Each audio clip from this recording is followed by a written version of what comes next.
Hi, this is Tim. Today we're going to talk about how to do data storage and retrieval in Studio 5000 using RsLogix. And we're actually going to do it playing a game of Simon. So we press some buttons here and it logs them, and then it's going to spit them back in the exact same order. In this video we are using one of our PLC trainers. This is the Compact Logix model, and we have it wired per our Getting Started guide. So buttons 1 through 4 are inputs 0 through 3, and lights 1 through 4 are outputs 0 through 3. And let's start with a new project in Studio 5000, and I'm using a 1769 L16ER BB1B, and we're going to call this our Simon ladder.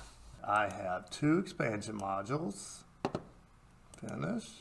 And I know in the challenge I said that we were going to segment them into subroutines, but just to keep it simple and make sure that we're just concentrating on the data storage, I'm going to put this one in the main routine. Now I'll have a final summary video where actually I'm going to play Simon with the robot, and it will have them with function, block, structure, text, and ladder all in one program.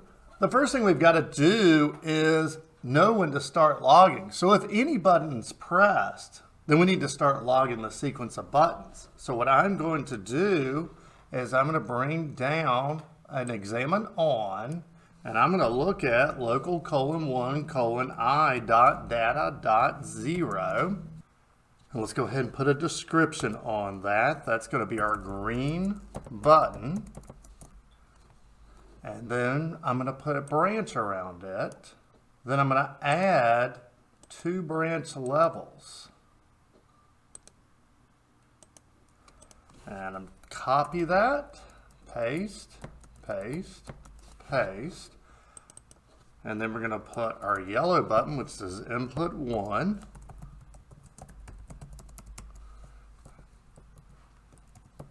And our red button, which is input 2. And then our blue button, which is input 3.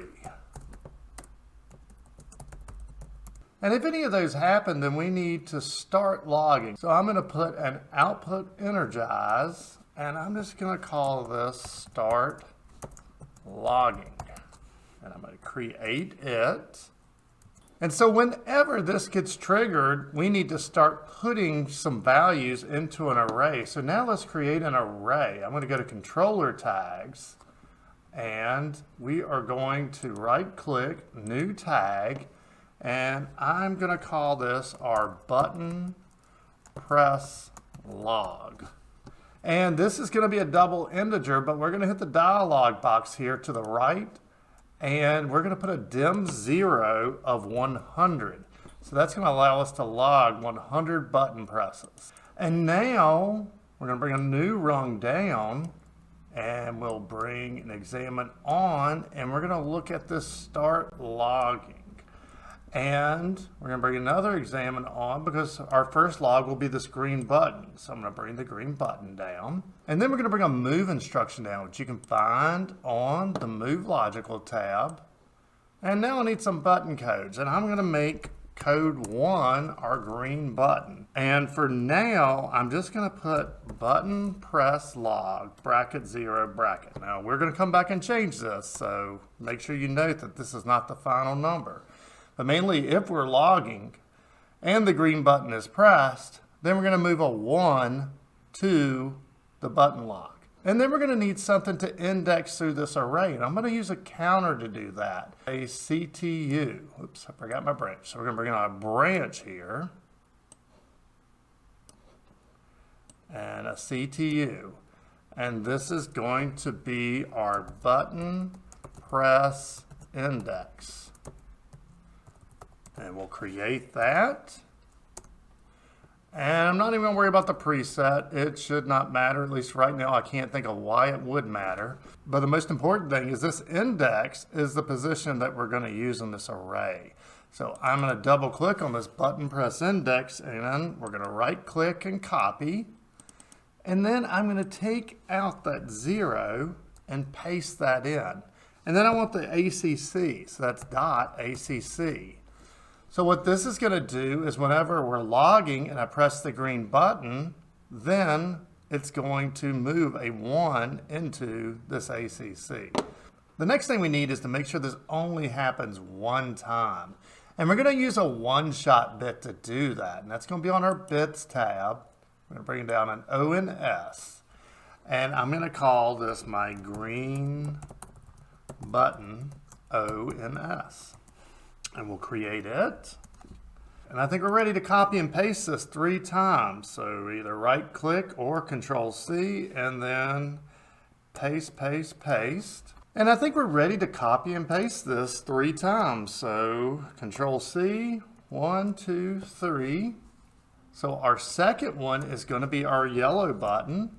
And this will be yellow button, one shot.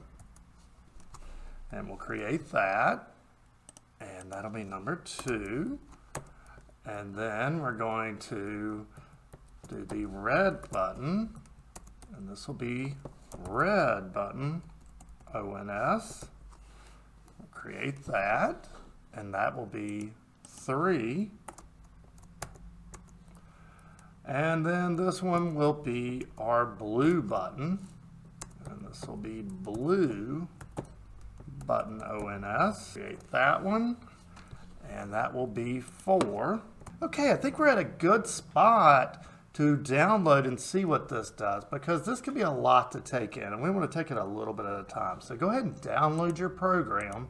And if you need any help downloading your program, or if you're not sure what exactly the XIC and XIO does or counters, any of that, look down in the description. We have lessons on everything from communicating with your PLC to how each instruction works.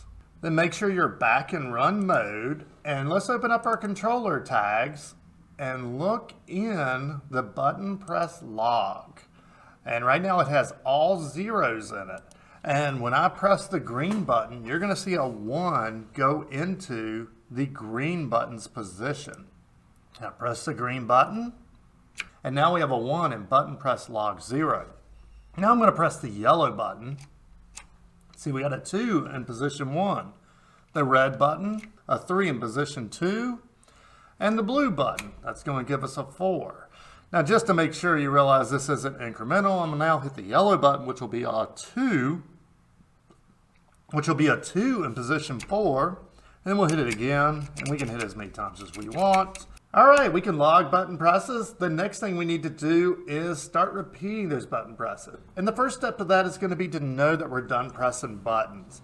So we're going to go back into our program, and actually I'm going to put it right up here underneath this rung. You know, a lot of times we want to just keep adding to the bottom, but since we have our start logging here, we ought to put it right up with it. I'm going to put a rung right below it. And I'm going to bring an examine on down, and we're going to look at this start logging. And then once we've started logging, we want to know that buttons haven't been pressed for 3 seconds. So we're going to examine off this green button, and then we're going to examine off this yellow button, and then we're going to examine off this red button, and finally we're going to examine off this blue button. And we're going to use that to start a timer. It'll be a TON, and this will be finished logging. We'll create that. Now the one thing is that once we start logging, we need to remember that we've started logging. So I'm going to turn this one into a latch right here. So I'm just going to double click on the output energize. Whoops, got to start a rung edit. I'm going to double click here. I'm going to change that to an OTL. And I know somebody's going to shun me for this, saying, oh, you shouldn't use output latches. Well, yeah, no, this is a perfectly logical example where an output latch makes sense. Okay, so that will get us to where our finished logging will work. Next, we need a flash on, flash off timer, just like we've made many times that we use to signal lights flashing or anything. We're going to do that same thing, only I want it tied to this finished logging.dn. That way it flashes right along with us being done with our button presses. So I'm going to examine on our finished logging.dn, and then I'm going to bring a branch down, and We're going to bring down an examine off right here, an examine on right here, and a TON, and another TON. And this first one is going to be flash on. We'll create it. And the second one is going to be flash off. And we'll create it. And our preset, let's put at 1000 or 1 second for both of them. And this top one, we're going to look at it flash off.dn. And in this bottom one, it's flash on.dn. And just look in the description, look at our cascading timers if you're not sure what we're doing here. Now, along with this flash on, I also am going to add another branch here. And this is going to be for a counter. And so let's bring down a CTU, and we'll call this our playback index. And we'll create that.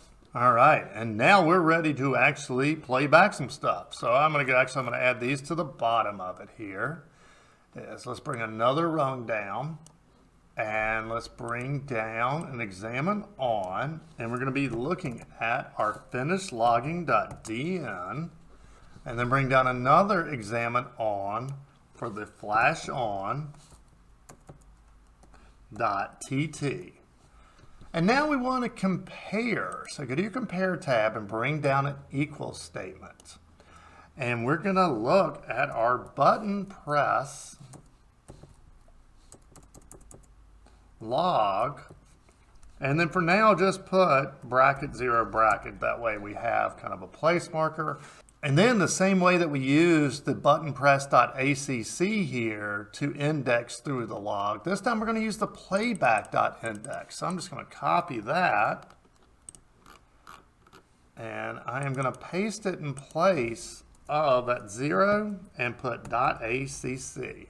So if this equals 1, which is what we put for our green button, then we're going to output energize local :1:o.data.0, which is our green light.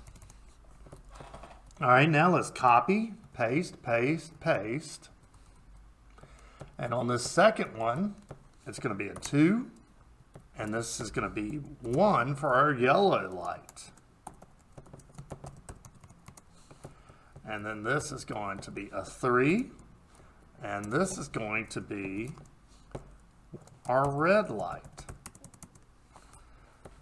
And then this is going to be a 4. And this will be, I'll put 3 for our blue light. Okay, that was a lot, but we still need to do one more thing here, is we've got to reset everything for our next game of Simon.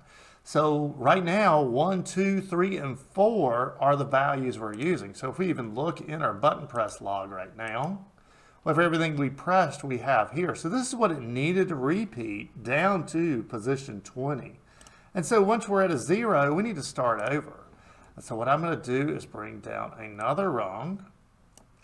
And we're going to look at this finished logging.dn again. And actually we can copy this equal statement right here. And when it equals 0, then we're going to do a few things here. And we're going to use it to clear all of those arrays out. So our source is going to be 0. And our destination is going to be button press log bracket 0 bracket. And our length is going to be 100 because that is the total length of ours. And then we're going to put a branch here. And we're going to unlatch our start logging. Now, I got to be honest with you, I'm doing this on the fly and I feel like I missed something, but even me, I need to put this in and wrap my head around what we have and figure out what else we need. So let's go ahead and put this in. So to start this, well, actually we're going to have to clear this out. Well, you know, I think it'll clear itself out naturally. So I'm just going to hit a button and I believe it'll start playing back everything that we have. So I hit a button. There we go. Now that was an insanely short amount of time. So I do have something wrong there, but hey, we are playing. And okay, right here it is. So our finished logging is supposed to be 5 seconds, and I forgot to put a preset in. So we're gonna make that 5,000. We've had enough time, let's see. Okay, it did clear out. Also, I thought my playback time was a little slow. I'm gonna change that to a half a second on my flash on, and a half a second off on my flash off. Whoops, that's 5 seconds. Let's get that to a half a second. All right, so if I have done this correctly, I'm just gonna start with one red button press. And 1, 2, 3, 4, 5, and it didn't work. And I knew I'd forgotten something there on that reset. I just couldn't figure out what it was. So let's see if we can go in here and figure out what it is. Let's see. Right here it is, the playback index. I did not reset my playback index, and I did not reset my button press index. I was like, I knew there was somewhere. It's like, oh man, I'm just having a mental lapse now. But yeah, when we're finished logging here, extend branch down. Another one. We need 2 reset instructions. So I'm going to go to my timer counter tab and bring down a reset. And this is going to be our button press index. And then we'll bring down another reset.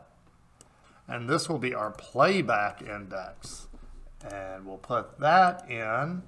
Let's see, I need to manually reset this. Actually, no, I don't. I don't need to manually reset it. I just need to press one button, wait 5 seconds, and that'll clear this whole thing out, and we can try this again, I think. So now if I've done it right, I should be able to go red button, 1, 2, 3, 4, 5. Man, I hate it when it doesn't work. Oh, I got this. I'm gonna hit it twice. I think I see what I did wrong. We hit it twice. We should get 1 flash. All right, my time was almost right, but yeah, okay. I thought about it afterwards. I was like, man, I think I did some timing wrong, but I didn't want to redo it. So let's talk about mainly this wrong right here. So we know that we start logging, and if none of these buttons are pressed for 5 seconds, then this finished logging is going to be done. And the moment that it's done, it's counting up this index right here, which is putting it at position 1. It's never seeing position 0 for our playback. This counter should be down here. This is a good exercise in program play. Let's just change this and see what difference it makes in how this operates. Just moving this counter right here down to here. So now we'll delete that out and put it in. And yeah, I know I already was sure I had it right, but this time it's going to work. So I'm going to hit the yellow button. 1, 2, 3, 4, 5. And it worked. So now let's try some button presses. So let's go blue, yellow, red, green.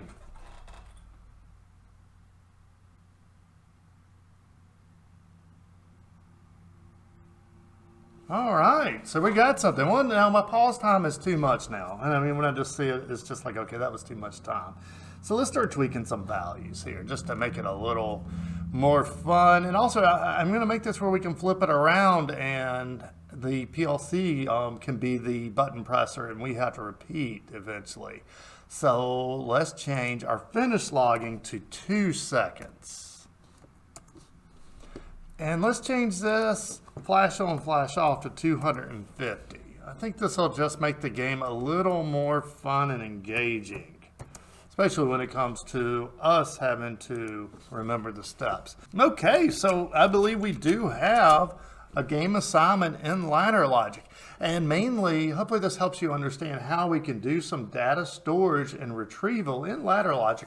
Also, in this case, we're not using something like a FIFO instruction or anything like that. Now, I am going to do that. I'm probably going to do that one in function block. But part of my challenge for this quiz was that I would do it 3 different methods. So I chose a really basic down and dirty method for the RsLogix.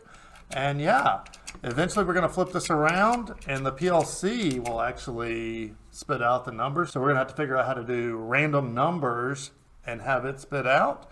And then, yeah, we'll have to repeat them. I hope this has helped you learn more about data storage and retrieval. Click here to learn more. Till next time.